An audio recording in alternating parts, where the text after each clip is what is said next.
I need a volunteer from the audience. I got to go with the fastest hand, all right? Braden, come on up here. Give Braden a big round of applause. Good job. Round of applause. All right. Braden, thanks for coming tonight. Are you nervous? I can tell. You know how? You're shaking. We're going to do a card trick. I love card tricks. The problem with card tricks is that often people know that magicians use tricky cards, right? So what I did, Braden, is I went to Costco and I bought me a pack of cards, all right? So these are unopened decks of cards, all right? So go ahead, pick a deck, any deck. We're going to break this open. So this way you know, Braden, at least you do, that this is an ordinary deck of cards, all right? So no more mystery there. We're going to get rid of the instructions. We're going to get rid of the advertisement. And we'll get rid of the jokers.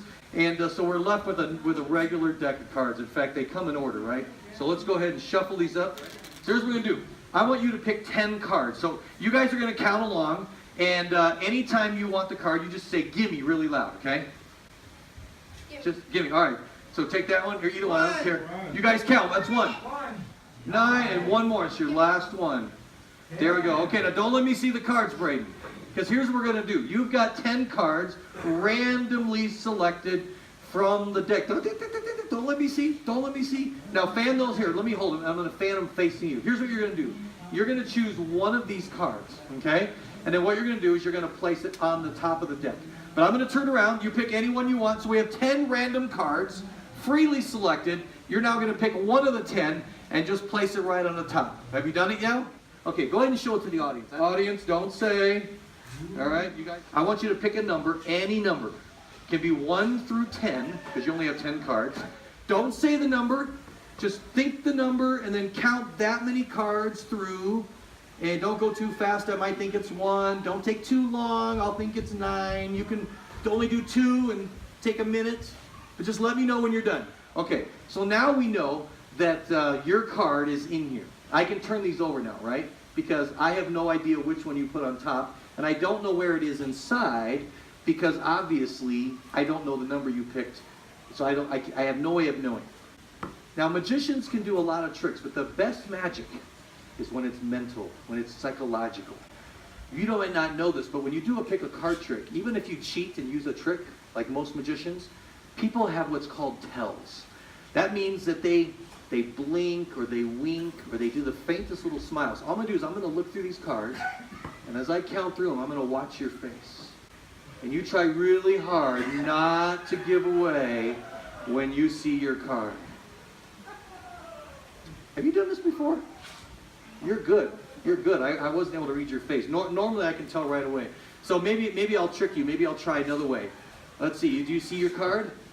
All right, I'm going to see if I can get you to follow it with your eyes. Oh, let's see here. Man, he's good. I still can't tell which one it is. Tell you what, I'm going to turn it face down. Do the same thing again. Same number. Count it from the top to the bottom. We're just going to try it again. And then when you're done, put it in my hand. I'm not looking. All right. And I'm going to see if I can figure this out. Yeah, just give me the whole stack. All right, so you counted from the top to the bottom the same number. Wow, you're good at this. And you're good at this. I don't know why. You know what? I got an idea. Let's go ahead and put them all back in the deck. And let's go ahead and let's take the deck and let's just shuffle it here. All right. Very good. And then let's take the deck and I'm going to put it underneath this cloth here. And then what I'm going to do, see, first part of a trick is the choosing. Then there's the mind reading, but the most important part is the reveal. You ready for the reveal? Here's what we're going to do. We're going to mix these cards all up. I'm going to spread them all out on the table here, knowing that one of these is yours. I just got a peek here. Maybe see if I got them all mixed. Oh yeah, they're mixed up really good. All right, you ready for the reveal? Braden, is this one of your cards? Is your card here? Yes. It is? Oh, well I got lucky then. Actually, this is just a really cool prop. Isn't that great?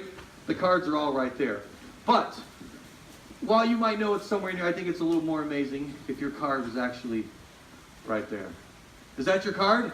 Give Braden a big round of applause. Good job, good job. You can go back to your seat. Good job.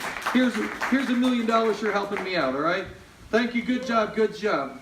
You know, what are the chances of a magician choosing the correct card when there's 52 cards in a deck? Now, the way they do that in math, in statistics, is they would multiply 1 times 2 times 3 times 4 times all the way to 52. Do you know how big that number is? It's big. If you try to do that on your smartphone or your calculator breaks. It can't even calculate that high of a number. Now, a magician obviously uses some kind of a trick when he does this, right? But tonight, we are here to celebrate Christmas, right? And Christmas is whose birthday?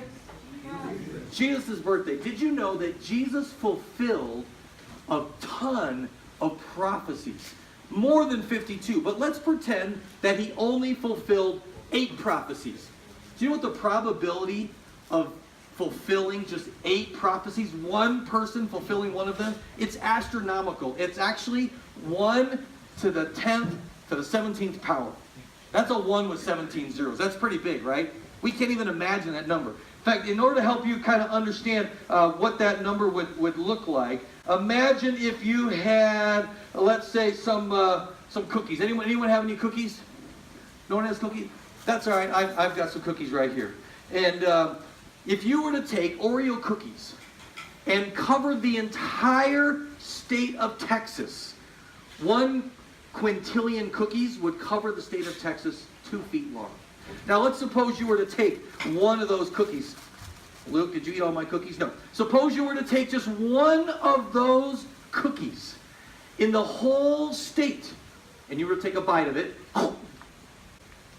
and then you were to take all the cookies and mix them all up with bulldozers, and take the one cookie with the bite out of it and drop it in the state, and then mix it all up, and then take a skydiver, and he can fly anywhere he wants over the whole state, and skydive down blindfolded, and land, and reach around and pick up one cookie. The chances of him picking up the one cookie with the bite out of it is the same odds of one person fulfilling 8 prophecies. But of course, Jesus didn't just fulfill 8. He didn't fulfill 52.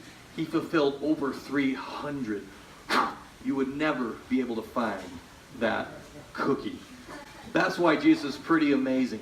Because while a magician can use tricks, Jesus didn't use any tricks because he was God's son. And that's what we're here to celebrate tonight. It's what FCM is all about. It's finding creative ways to illustrate not how amazing we are, but how amazing our God is.